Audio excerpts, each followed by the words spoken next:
Well, it's been a few days since I talked to you guys last, and we got a bunch of work done the other day. It was Saturday, so it was kind of a day that we could do a bunch of work. The ground was frozen, so what that meant we could do was it was easy to clean this guy out here, clean the pen out, and got it all bedded up.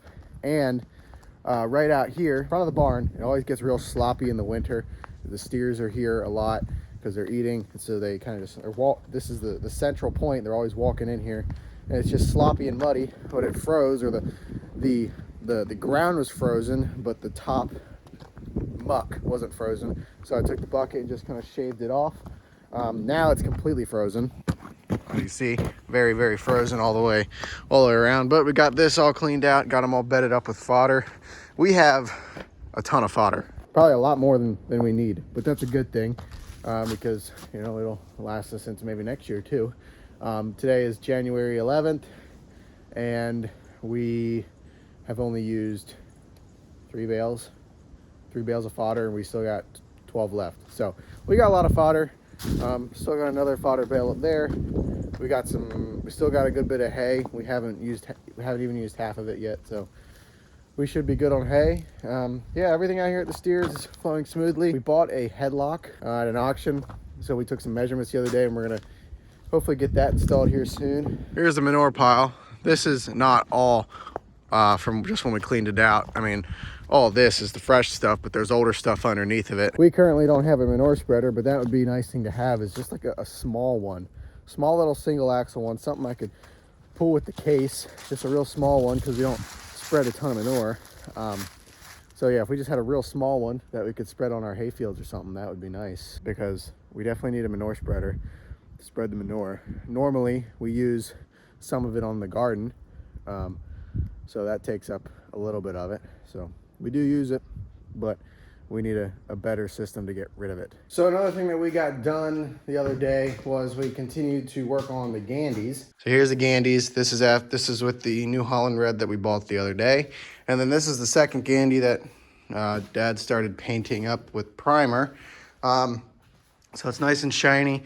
And like I said, what we did is we wire brushed it, sanded it, and primered and painted it, so it looks better than it would if we just sprayed paint on, but you can still see there's kind of rust spots. Next thing I did is I cleaned up the AGCO a little bit. So of course, after we clean out the manure with it, it's a dirty mess, but I just sprayed it with a hose because, well, I had pressure washed it a couple days earlier, so just kind of sprayed it with a hose, but there's still some dirty spots. And then I took kind of just this polish wax spray stuff. It's not much of a polish or a wax, but it's kind of more of just a quick wax. I don't know what it was called, but it cleaned up some of the dirt and grime that was on here.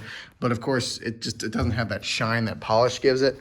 But I cleaned up everything, and I kind of did the loader as well. But you know, loaders, they have this cheap paint on it, and I would like to get some AGCO Allis orange or whatever orange it is and paint it up, but it's all dull and faded. I don't know if it's worth it. I at least want to get some real polish and polish up the main tractor itself. The other thing I did to it is I did grease everything on this tractor. So all the grease zerks are greased. So that's ready to go. The one thing I could not seem to find, if anybody can help me out, is the clutch cross shaft and the brake cross shaft or something. There's some sort of cross shaft for the brake and the clutch underneath the tractor that have some grease zerks on it. And this stupid manual here doesn't tell me where it's at. Like, it has a line pointing to where at the tractor it's on. I looked everywhere. I could not find the grease zerks. So hopefully they're not too important. I don't know. I looked everywhere. I can't find them. Maybe this loader and the loader bracket is in the way or something. The manual is saying it was somewhere down in there. Of course, there's this big bracket here in the fuel tank, so I crawled underneath and I can't find anything. So what I got to do now is I have to get the part numbers on the filters on this thing. Should be 3 of them: a fuel filter, a hydraulic oil filter, and an oil filter. Well, I'm only on the first filter, and I already ran into a pretty big problem. I can't even get to the filter. So the oil filter is, I don't know if you can see it, but it's right there. And I don't know how I'm going to get it out with this bracket here nor can I hardly reach it. Sometimes I wonder what goes through engineers' minds when they're like, hey, let's design a tractor and let's put the oil filter right next to the loader bracket, or let's put the loader bracket right next to the stupid oil filter so people can't get to it, and then they got to pay a dealership to some stupid amount of money to get the oil changed on it. I don't want to do that. I want to change it myself. It's not that hard. But why would you put a filter right there next to that whole, like, this bracket is, it's a big loader bracket. So I'm under the tractor right now and looking at these filters, which I don't know if you can see. That one's got a pretty big dent in it. These, I think these are the hydraulic oil filters, I think. I don't know why there's two of them. But I'm trying to find part numbers, and obviously, because this tractor is stupid, I can't find the part numbers on it because they put the things in all the worst places possible.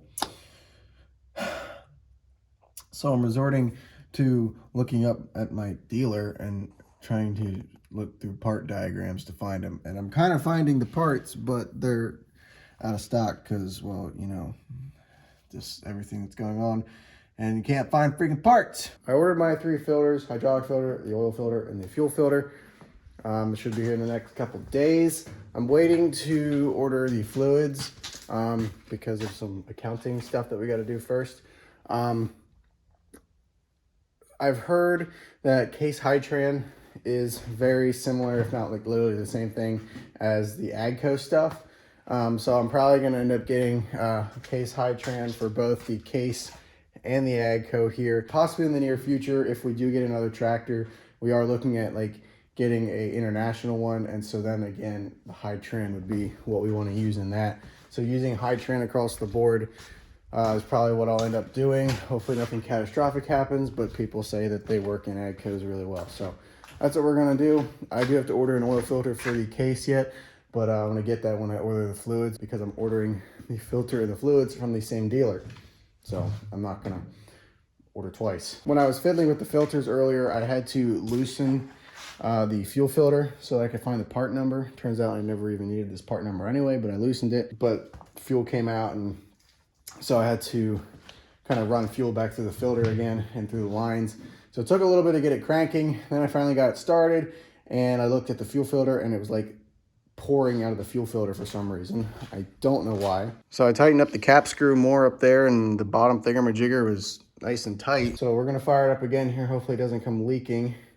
If it does, then I'm just not gonna touch the tractor until the fuel filter comes. We'll put the new filter in.